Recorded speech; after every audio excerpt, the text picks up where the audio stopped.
Welcome to maths Educare YouTube channel. I am Saurabh Gunjan from maths Educare. पिछले lecture video में हम लोग minor और कोफैक्टर के बारे में पढ़े थे। आज हम लोग एडज्वाइंट के बारे में जानेंगे। हेडिंग बनाइए एडज्वाइंट। हेडिंग बनाइए adjoint of a matrix. Adjoint of a matrix लिखिए इसमें, if matrix A is equal to Aij। एक काम करो ना, इसमें थोड़ा सा स्क्वायर लगा दो।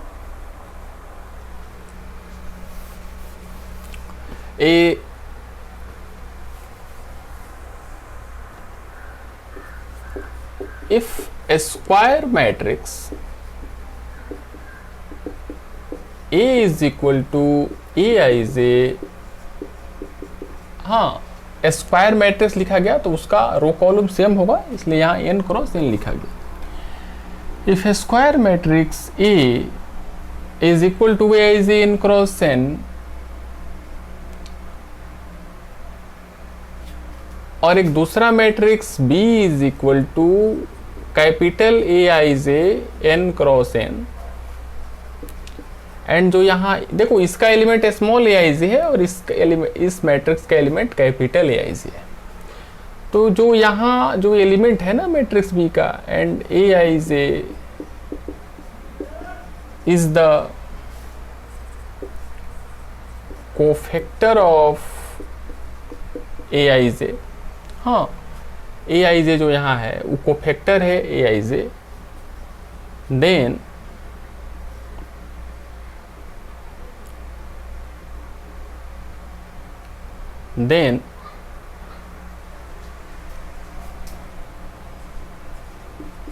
Adjoint of A is equal to इसका ट्रांसपोज, ये जो B मैट्रिक्स है इसका ट्रांसपोज लिखिए। B मैट्रिक्स का ट्रांसपोज, इसको कैपिटल कर लो ना एडज्वाइंट। लिखिए इसको,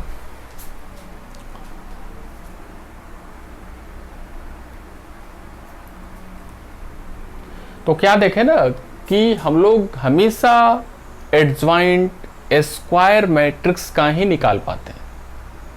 यहाँ डेफिनेशन में लिखा हुआ है, इफ ए स्क्वायर मैट्रिक्स, कोई मैट्रिक्स दिया हुआ है जिसका एलिमेंट स्मॉल aij है और यहाँ स्क्वायर बोला है तो उसका ऑर्डर n क्रॉस n है। दूसरा एक मैट्रिक्स B है, उसका एलिमेंट कैपिटल Aij है और वो भी स्क्वायर ही आएगा। और यहाँ इस एलिमेंट B मैट्रिक्स का जो एलिमेंट है वो A मैट्रिक्स के एलिमेंट का कोफैक्टर है, तो इसका एडज्वाइंट जो होगा वो इस मैट्रिक्स का ट्रांसपोज आता है। फिर से देखिए, कोई एक मैट्रिक्स A है, दूसरा एक मैट्रिक्स B है, दोनों स्क्वायर है और B मैट्रिक्स का जो एलिमेंट है वो कोफैक्टर है A मैट्रिक्स के एलिमेंट का, तो A का जो एडज्वाइंट होगा वो B मैट्रिक्स का ट्रांसपोज आएगा। लिखिए इसको,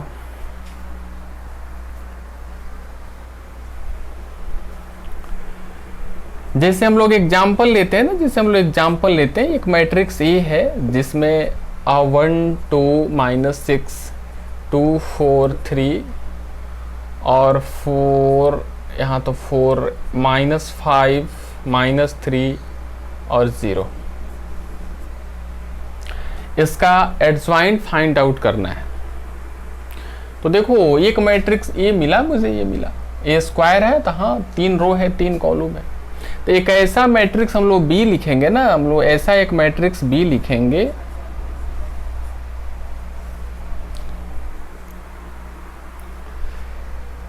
जिसका एलिमेंट ए मैट्रिक्स के एलिमेंट का कोफैक्टर होगा।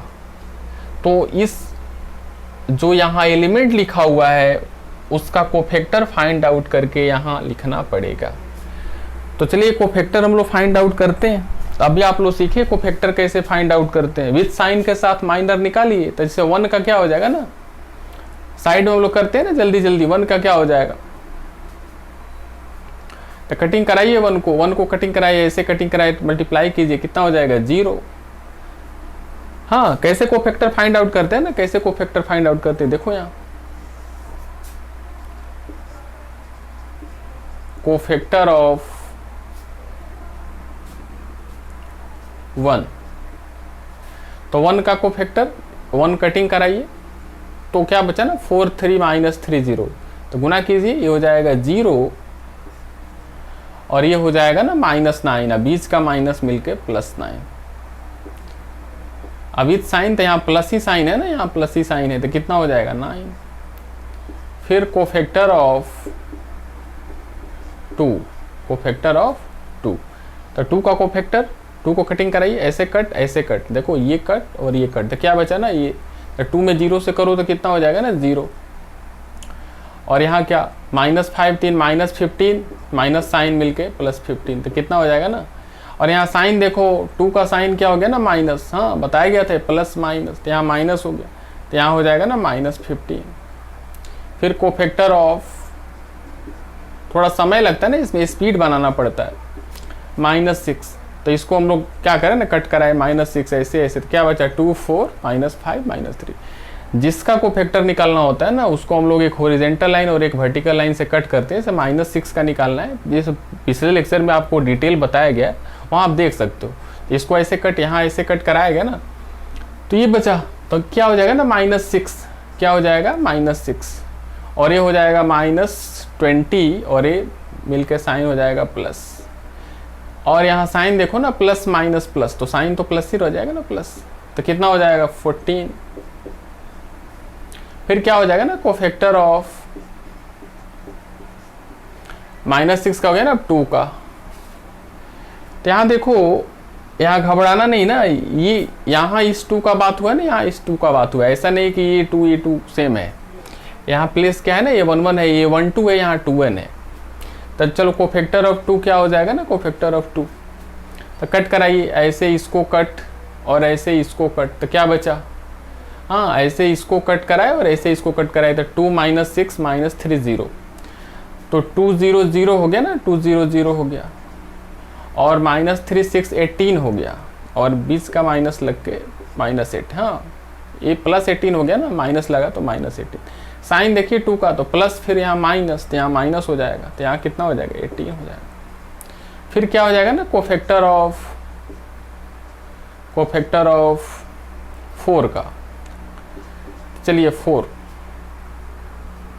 क्या हो जाएगा बताओ, तो कोफैक्टर ऑफ 4, तो ये 4 को कट कराइए, तो एक लाइन ऐसे और एक लाइन ऐसे, तो क्या हो जाएगा ना 1 -6 -5 0, तो क्या हो जाएगा 1 में 0 से करेंगे तो क्या हो जाएगा ना 0, और -5 हो जाएगा 30, अब बीच में माइनस का साइन, और किसका हम करें ना 4 का, तो प्लस माइनस प्लस, तो यहाँ तो साइन प्लस होगा, तो कितना आएगा ना -30। फिर क्या हो जाएगा बताओ, कोफैक्टर ऑफ 4 हो गया ना, फिर 3, तो 3 को कट कराए, एक हॉरिजॉन्टल एक वर्टिकल, तो क्या हो जाएगा ना, एक हॉरिजॉन्टल एक वर्टिकल, तो 1 2 -5 3, तो मल्टीप्लाई कीजिए, डिटर्मिनेंट टाइप कैंची, हाँ कैंची करके 1 -3 कितना हो जाएगा ना -3, और -5 2 कितना हो जाएगा ना -10, और बीच में माइनस का साइन तो हो जाएगा ना +10, हाँ ये -10 माइनस मिलके +10, तो साइन 3 का ना प्लस माइनस, तो यहाँ माइनस, तो 10 -3 कितना हो जाएगा 7, यहाँ माइनस मिलके ना -7। तो अब तो जगह बचा नहीं ना, आप इसके नीचे लिखो, मैं यहाँ लिखता हूँ कोफैक्टर ऑफ, हाँ आप जस्ट इसके नीचे लिखो, मैं यहाँ लिखता हूँ ना, तो यहाँ हो गया ना 3 तक, -5, कोफैक्टर ऑफ -5 क्या हो जाएगा बताओ, तो -5 को कट कराओ, ऐसे कट कराए ऐसे कट कराए तो क्या बचा 2 - 6 4 3, तो क्या हो जाएगा ना 6, क्या हो जाएगा 6 और -24, तो माइनस मिलके +24। और साइन देखो ना, साइन किसका -5 का, तो प्लस माइनस प्लस, तो यहाँ प्लस ही हो जाएगा ना, तो साइन चेंज नहीं होगा, तो हो जाएगा 30। हाँ अब चलो फिर से कोफैक्टर ऑफ, अब -3 का, तो -3 क्या हो जाएगा, -3 को कट कराओ, ऐसे कट कराए ऐसे कट कराए तो क्या हो गया, ये हो गया 3, ये हो गया 3 और ये हो जाएगा -12 और मिल के हो गया +12। हाँ -12 और माइनस मिलके +12। और साइन देखो ना -5 के बाद तो प्लस माइनस प्लस माइनस, तो यहाँ माइनस हो जाएगा ना माइनस, तो कितना हो जाएगा -15। कोफैक्टर ऑफ यहाँ ऑफ छूटा है ना, कोफैक्टर ऑफ। अब 0, तो 0 का क्या होगा ना, तो 0 को एक वर्टिकल एक हॉरिजॉन्टल, तो ये बचा, तो 1 4 कितना हो जाएगा 4 और माइनस कितना 4, हाँ 4 - 4, साइन कितना plus minus plus minus plus plus, ये हो गया 0। तो ये कोफैक्टर आ गया था। क्या करना है ना आपको, तो एक मैट्रिक्स क्या लिखना है ना, मैट्रिक्स क्या लिखना है, एक काम करो, यहाँ क्या लिखेंगे ना हम लोग, यहाँ क्या लिखेंगे, तो 1 का 9 आया है, तो 1 के जगह 9, 2 के जगह -15 आया है, तो इस 2 के जगह -15, -6 के जगह क्या आया है ना 14 आया है, तो -6 के जगह 14, 2 के जगह क्या आया है, 2 के जगह 18 आया है, तो 2 के जगह 18, 4 के जगह क्या आया ना, 4 के जगह -13 आया है, तो -13, 3 के जगह क्या आया ना, 3 के जगह -7 आया है ना, तो -7, -5 के जगह क्या आया है ना 30, तो 30 हो गया, -3 की जगह क्या आया है ना -15 और 0 की जगह क्या आया ना, 0 की जगह 0। हाँ तो एक मैट्रिक्स लिखना है और सबका कोफैक्टर उसमें डाल देना है। यहाँ डेफिनेशन भी देखो, कोई एक मैट्रिक्स है और बी एक मैट्रिक्स ऐसा है ना जिसमें ई एलिमेंट का कोफैक्टर लिखा हुआ है, तो एक ऐसा मैट्रिक्स हम लोग बी लिखेंगे। और देखो हम लोग अगर कंपटीशन में करेंगे ना तो डायरेक्ट रफ में करते हुए यहाँ डाल देते हैं ना, बट अगर अगर 12th में हम लोग एग्जाम दे रहे हैं ना, तो ये लिखने से पहले ये सब कोफैक्टर लिख लेना है और फिर एक मैट्रिक्स बना के इसको लिख लेना है। अगर बोर्ड में है तो ये सब लिखने के बाद लिखना है, अगर डायरेक्ट अगर कंपटीशन में है तो ये सब कोई लिखने का जरूरत नहीं है, रफ में कर लेना है। तो चलिए इसको हम मिटाते हैं, हाँ इधर मिटाते हैं, ये लिखो आप जल्दी। तो बस इसमें यही मेहनत होता है ना, कोफैक्टर निकालना ही मेहनत का काम होता है इसमें। तो हो गया, तो इसलिए जो अगर एडजॉइंट पूछ रहा है ना, एडजॉइंट तो क्या हो जाएगा इसका, अगर एडजॉइंट निकालना होगा ना, एडजॉइंट ऑफ ए, इसका एडजॉइंट निकालना होगा तो जो बी मैट्रिक्स होगा उसका ट्रांसपोज हो जाएगा। तो मेरा बी मैट्रिक्स क्या है ना, ये बी मैट्रिक्स 9 -15 14 18 -13 -7 और 30 -15 और 0 और उसका ट्रांसपोज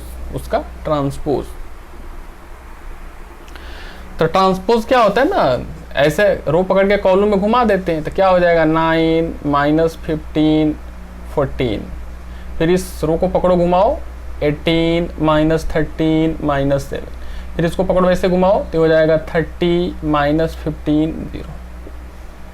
हाँ अब देखो कोई बच्चा पूछता है ना कि सर कोफैक्टर में डिटर्मिनेंट का होता है कि माइनर का होता है, तो कोफैक्टर जो एलिमेंट का होता है हम लोग डिटर्मिनेंट में भी फाइंड आउट कर सकते हैं और मैट्रिसेस में भी फाइंड आउट कर सकते हैं। तो यही आंसर हो है ना, इसको लिखो, लिखिए इसको, मिटाते हैं, हो गया। चले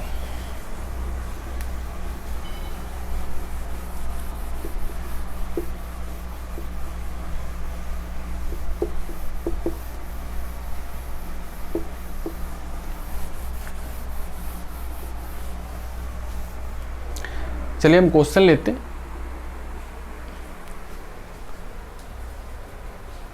if b is equal to 1 - 4 7 3,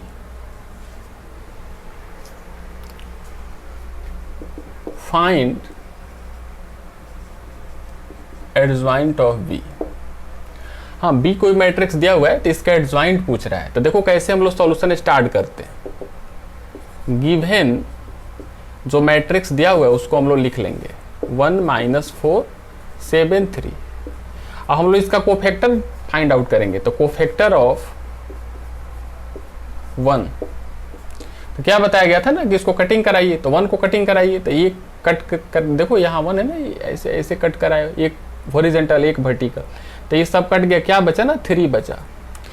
और किसको कट कराए ना 1 को कट कराए, तो 1 का साइन प्लस होता है ना, तो ये +3। हाँ, तो प्लस नहीं लिखते हैं ना, मतलब 3।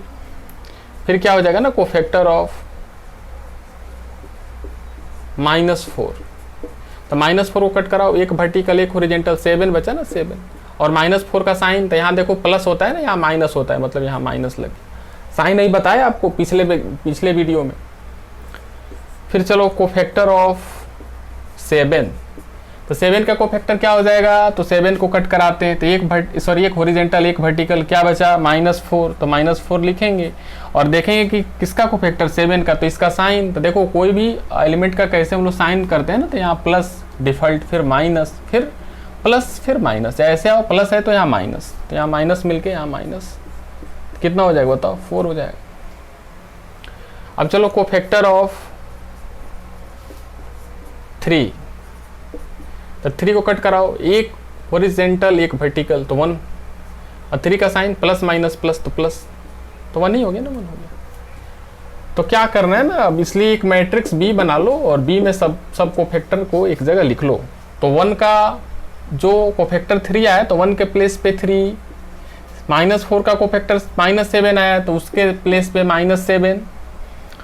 7 का कोफैक्टर क्या आया है ना, 7 का कोफैक्टर 4 आया है, तो 7 के 4 प्लेस पे 4। 3 का कोफैक्टर क्या आया है, 1 आया है, तो 3 के प्लेस पे 1 लिख लेना।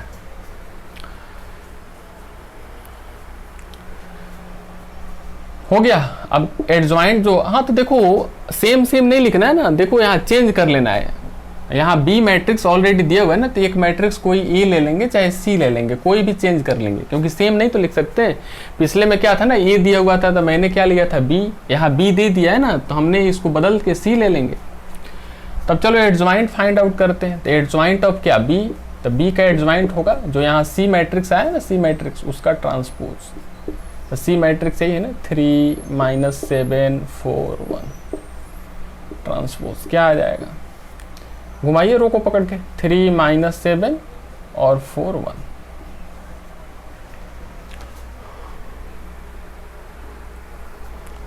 हाँ तो देखो इसमें एक टेक्निक, डायरेक्ट कैसे हम लोग ट्रांसपोज लिख देते हैं ना, सेकेंड ऑर्डर का डायरेक्ट ट्रांसपोज कैसे लिखते हैं। देखो यहाँ देखो, ध्यान दो, ये सब तो हुआ बोर्ड में इतना लिखना है, बट अगर कंपटीशन में अगर पूछा, अगर यूज आ गया तो कैसे लिखते हैं। देखो हम लोग क्या करेंगे ना, यहाँ देखो डायरेक्ट कैसे लिखेंगे, डायरेक्ट इधर मिटाते हैं, डायरेक्ट कैसे लिखते हैं। देखो जैसे इसका लिखना है एडजॉइंट बी का, तो इसको इंटरचेंज कर लेंगे, यहाँ 3 और यहाँ 1, यहाँ 3 यहाँ 1, तो यहाँ 3 और यहाँ 1,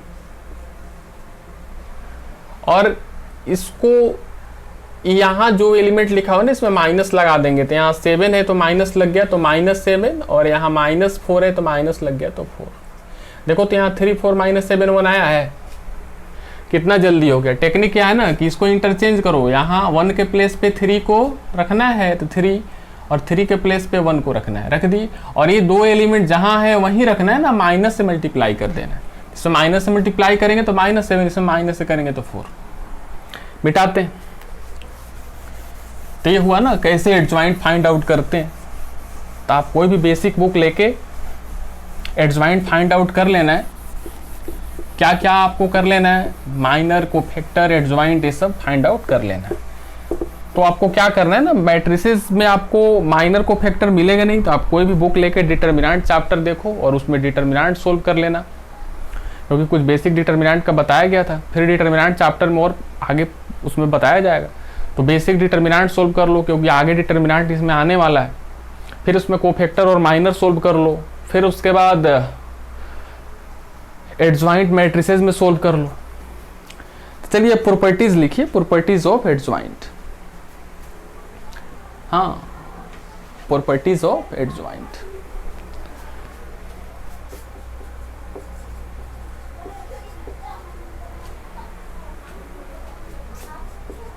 प्रॉपर्टीज ऑफ एडजॉइंट।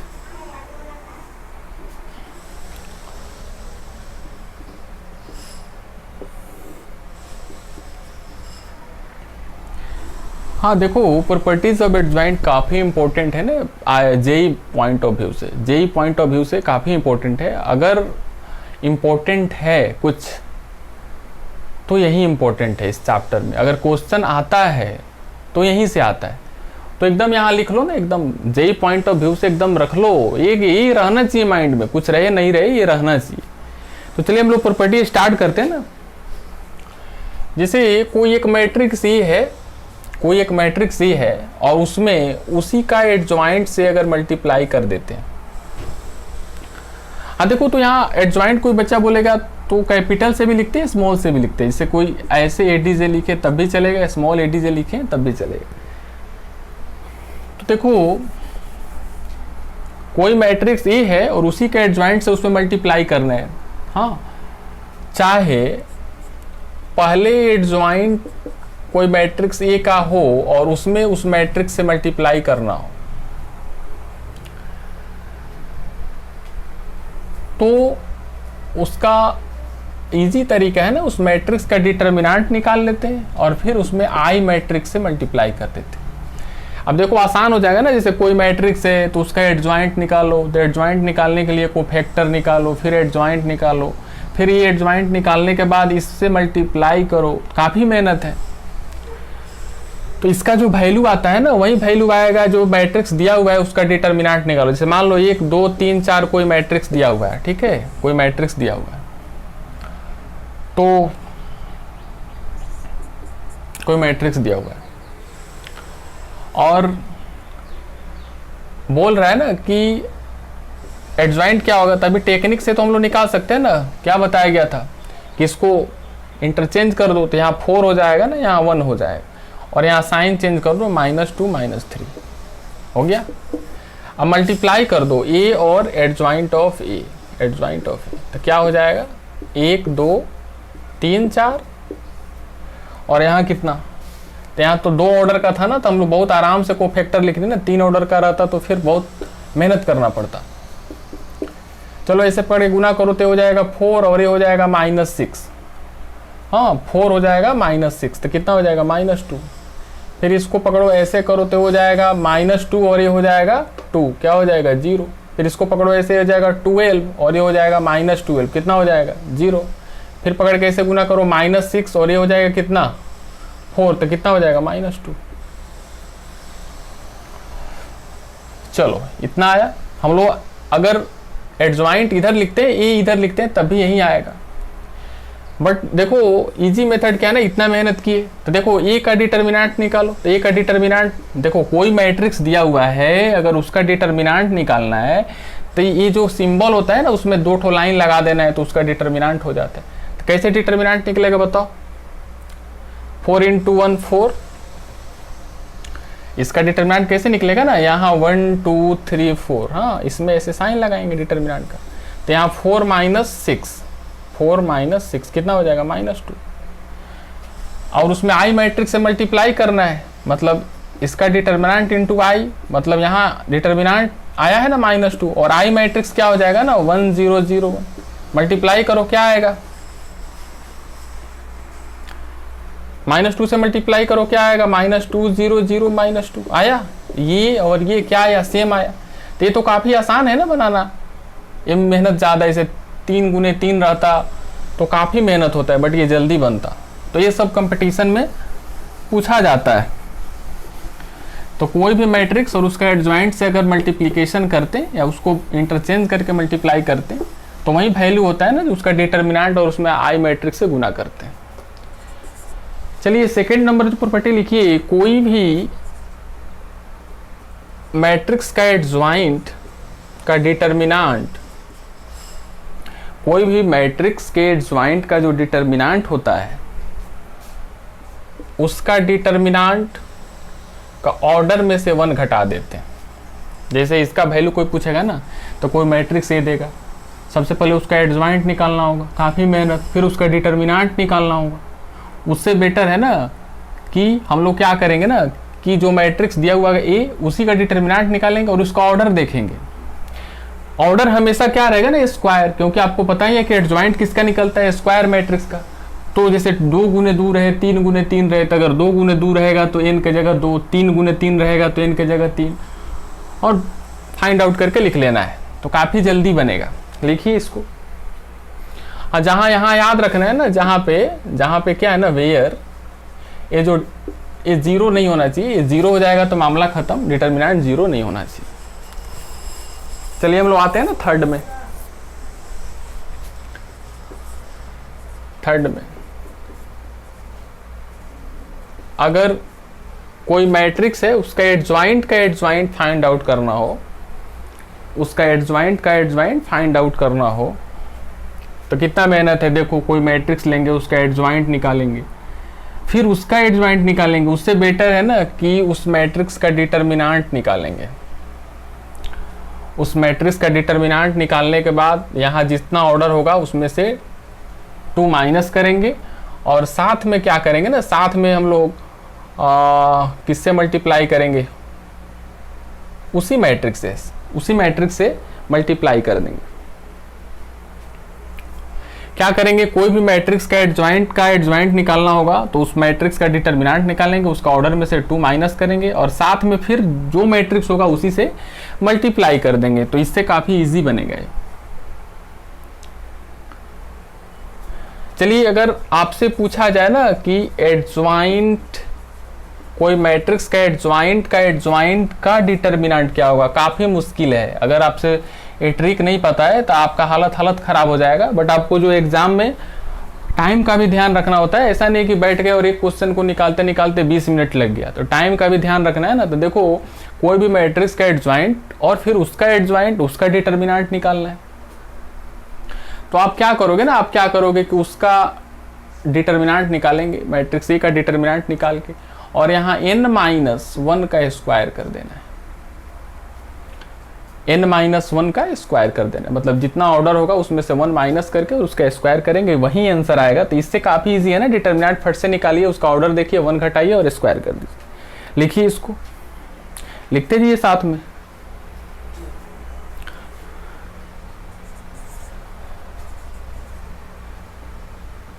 काफी इंपॉर्टेंट है एग्जाम पॉइंट ऑफ व्यू से। जैसे कोई मैट्रिक्स का एडजॉइंट का ट्रांसपोज पूछा जाए तो आप क्या कर सकते हो ना, उस मैट्रिक्स का ट्रांसपोज फाइंड आउट करके और एडजॉइंट निकाल सकते हो। कोई मैट्रिक्स का एडजॉइंट निकालने के बाद ट्रांसपोज पूछा जाए तो आप ट्रांसपोज निकाल कर भी एडजॉइंट निकाल सकते हो, सेम ही आंसर आने वाला है। चलिए नेक्स्ट हम लोग आगे आते हैं। मिटाते हैं इसको, मिटा दे 6। ये हमेशा माइंड में रखना ना, जब असाइनमेंट कराएंगे तो इसका काफी यूज होने वाला है। चलिए 6, अगर ए बी, कोई मैट्रिक्स ए बी हो, मतलब मल्टीप्लाई किया गया हो, एक मैट्रिक्स ए है और दूसरा मैट्रिक्स बी है, उसको मल्टीप्लाई करके और उसका एडजॉइंट पूछा जाए और फिर उसका ट्रांसपोज पूछा जाए। हाँ, उसका फिर क्या पूछा जाए, ट्रांसपोज पूछा जाए। पहले एक matrix A they they, B दे दे और ये क्वेश्चन दे दे, बहुत मेहनत लगेगा। पहले ए मैट्रिक्स में बी मैट्रिक्स से मल्टीप्लाई करना होगा, मल्टीप्लाई करने के बाद उसका एडजॉइंट निकालना होगा, एडजॉइंट निकालने के बाद उसका ट्रांसपोज निकालना होगा। काफ़ी मुश्किल होता है, मतलब नंबर ऑफ टाइम्स ज़्यादा लगेगा। तो उसका मेथड है ना, आप क्या करो कि सबसे पहले एडजॉइंट, पहले बी का ट्रांसपोज कर लो, बी का ट्रांसपोज कर लो, उसका एडजॉइंट निकाल लो, और फिर क्या करो ना, फिर एडजॉइंट आप ए का निकाल के और मल्टीप्लाई कर दो। पहले बी का ट्रांसपोज निकालो और एडजॉइंट करो, फिर ए का ट्रांसपोज करो और एडजॉइंट करो, और फिर मल्टीप्लाई कर दो। लिखिए। अच्छा, अगर आपसे ऐसा कोई दे क्वेश्चन, एडजॉइंट दे और उसमें ओनली बोले कि इसको फाइंड आउट करो, मतलब 2 मैट्रिक्स दे दे, ए दे दे, बी दे दे, और बोले कि मल्टीप्लाई करो और एडजॉइंट निकालो, तो आप क्या कर सकते हो, पहले एडजॉइंट बी का निकाल लो, एक गुना है ना, गुना करना है और फिर एडजॉइंट ए का निकाल, उल्टा पहले बी का फिर ए का, उल्टा बी का फिर ए का, इसमें भी उल्टा पहले बी का फिर ए का। लिखिए काफी इंपॉर्टेंट था अभी, ये हो गया, प्रॉपर्टीज ओवर हो गया।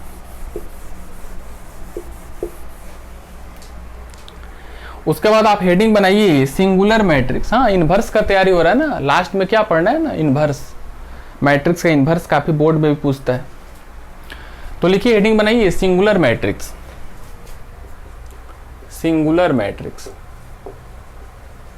Singular matrix, singular matrix, heading बनाइए।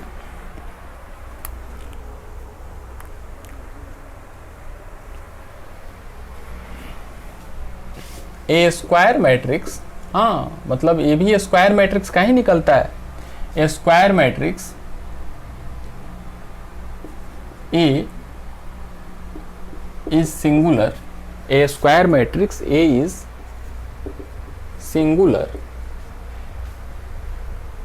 इफ उसका डिटर्मिनेंट जीरो हो जाए। A square matrix A is singular if उसका डिटर्मिनेंट जीरो के बराबर हो जाए तो वो सिंगुलर मैट्रिक्स होता। तो आपसे कोई पूछ सकता है ना कि कोई मैट्रिक्स देगा और पूछेगा कि ये सिंगुलर है या नहीं है, तो उसका डिटर्मिनेंट फाइंड आउट कर लो। अगर जीरो आ जाता है तो बोलो कि हाँ सिंगुलर है, नहीं आता है तो बोलो कि सिंगुलर नहीं है। चलिए अब लिखिए नॉन सिंगुलर मैट्रिक्स।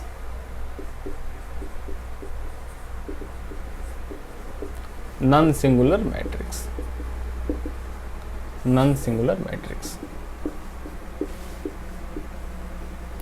कोई स्क्वायर मैट्रिक्स ये है वो नॉन सिंगुलर होगा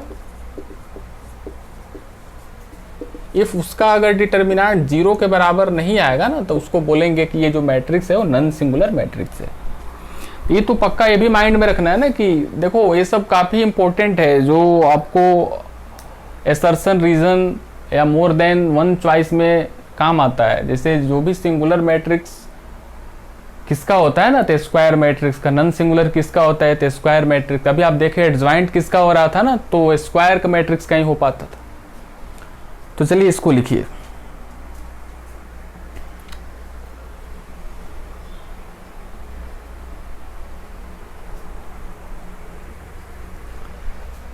मिटाएं इसको।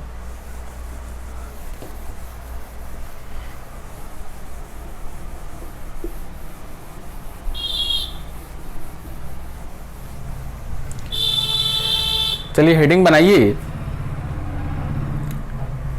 Inverse matrix. काफी इंपॉर्टेंट है, बोर्ड में ये क्वेश्चन पक्का। Inverse of matrix, inverse of matrix, heading बनाइए inverse of matrix.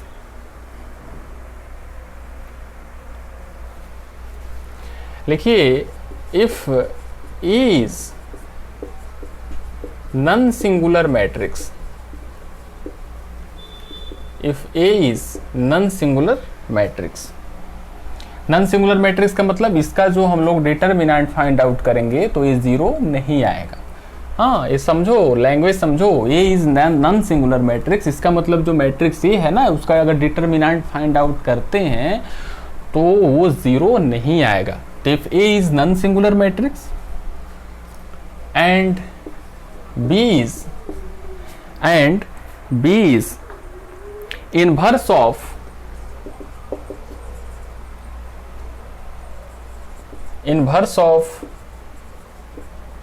matrix A, then AB is equal to I, then AB is equal to I।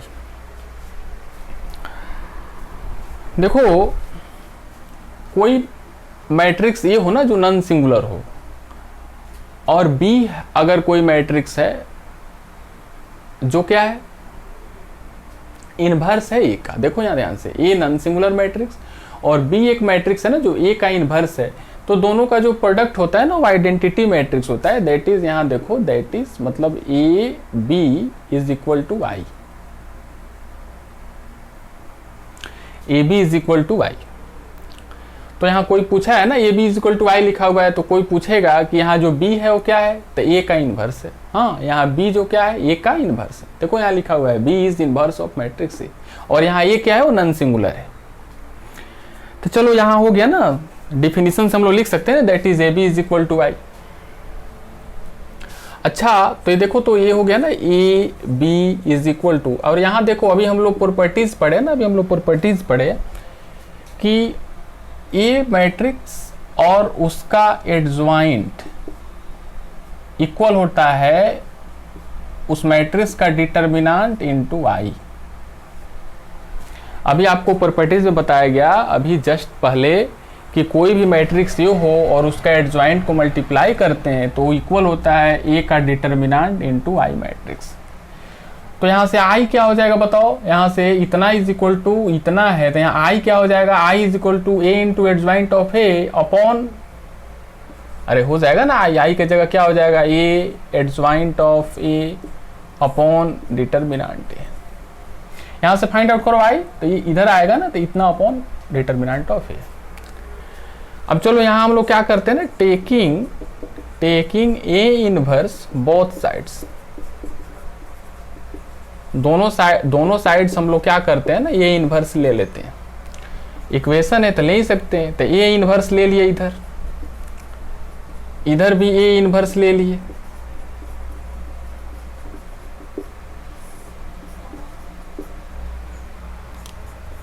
तभी आपको पता है ना, अभी आपको क्या पता कि कोई भी मैट्रिक्स और उसका इनवर्स मल्टीप्लाई करते हैं तो आई मिलता है। तो देखो, तो ये ए है ना, उसका इनवर्स है, तो उसको मल्टीप्लाई करेंगे तो क्या मिलेगा ना, आइडेंटिटी। डिफिनीशन से बोल रहा है ना कि जैसे देखो यहाँ बी ए का इनवर्स है, तो मल्टीप्लाई किया तो आई मिला, वैसे ही तो दिख ही रहा है ए का इनवर्स, तो क्या मिलेगा, आई मिलेगा। और यहाँ बी है, फिर यहाँ ए है, उसका इनवर्स यहाँ है, तो क्या हो जाएगा ना, आई मिलेगा।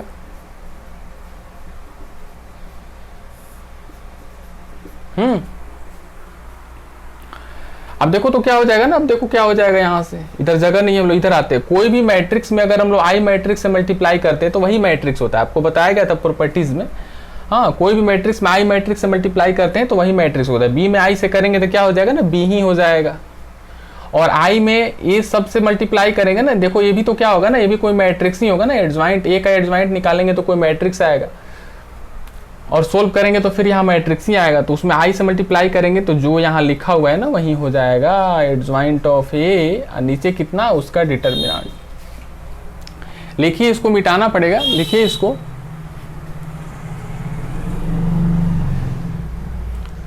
हाँ लिखिए जल्दी, हो गया। तो क्या आया बताओ, यहाँ b इज, अच्छा तो अभी अब डिफिनीशन मिटा दिए ना, अभी उसमें क्या लिखे थे कि b जो है वे का इनवर्स है, b जो है वे का इनवर्स है, तो b की जगह पे हम लोग क्या लिख सकते हैं ना, b के जगह हम लोग a इनवर्स लिख सकते हैं। अभी आपको डिफिनीशन में लिखा गया था a is non singular matrix है, b is the inverse of matrix है, तो b के जगह पे हम लोग a इनवर्स लिख सकते हैं ना, तो b के जगह क्या हो जाएगा ना, a इनवर्स, और यहाँ ad is adjoint of a upon उसका डिटर्मिनेंट। और जहाँ वेयर ए जो है ना, उसका डिटर्मिनेंट जीरो नहीं होना चाहिए, क्योंकि डिफिनीशन में ही आपको लिखाया गया था कि A is a non singular matrix, तो उसका मैथमेटिकल मीनिंग क्या होगा ना, उसका डिटर्मिनेंट जीरो के बराबर नहीं होगा। तो कोई भी मैट्रिक्स का इन्वर्स निकालने से पहले उसका डिटर्मिनेंट चेक करना होगा। यदि जीरो हो जाएगा तो उसका इन्वर्स नहीं निकलेगा, अगर उसका डिटर्मिनेंट जीरो नहीं होगा तभी उसका इन्वर्स निकलेगा। हाँ, फिर से कोई भी मैट्रिक्स का अगर इन्वर्स पूछ रहा है ना, सबसे पहले उसका डिटर्मिनेंट शुरू में ही चेक करते हैं। अगर जीरो नहीं आता है ना तभी इन्वर्स एग्जिस्ट करता है, अगर जीरो आ जाता है तो उसका इन्वर्स एग्जिस्ट नहीं करता है। तो चलो ये जो है आप काफ़ी इंपॉर्टेंट है, ये फॉर्मूला यूज करके हम लोग कोई भी मैट्रिक्स का इन्वर्स फाइंड आउट करेंगे। तो चलिए हम लोग नेक्स्ट क्लास में इन्वर्स का क्वेश्चन करेंगे और फिर से इन्वर्स का प्रॉपर्टीज देखेंगे, और आपको उसमें बताया जाएगा ना। देखो इन्वर्स दो टाइप से पूछता है, एक बोलेगा कि फाइंड द इन्वर्स, तो उसमें इस तरीका से बना सकते हैं आप, और एक में बोलेगा कि find the inverse using elementary operation. हाँ, यूजिंग एलिमेंट्री ऑपरेशन, तो उसको इस मेथड से बनाओगे तो नंबर आपको नहीं मिलेगा, आंसर तो सेम मिलेगा ना, बट आपको एग्जाम में नंबर नहीं मिलेगा। तो एलिमेंट्री ऑपरेशन ओनली बोर्ड में पूछता है ना, बट ये आप कंपटीशन में बना सकते हैं। बोर्ड में अगर नहीं बोलेगा एलिमेंट्री ऑपरेशन तो इस मेथड से बनाना है, तो इसको माइंड में रखना है, कैसे आया है इसको देखना है, और नेक्स्ट क्लास में हम क्वेश्चन कराएंगे। तो आपका होमवर्क रहा ना, आपका होमवर्क रहा कोई भी बेसिक बुक या कम से कम एनसीईआरटी लेके और आपको डिटर्मिनेंट चैप्टर में चले जाना है और उसका जितना भी डिटर्मिनेंट है सोल्व करना है। फिर उसका नेक्स्ट में माइनर कोफैक्टर सोल्व कर लेना है।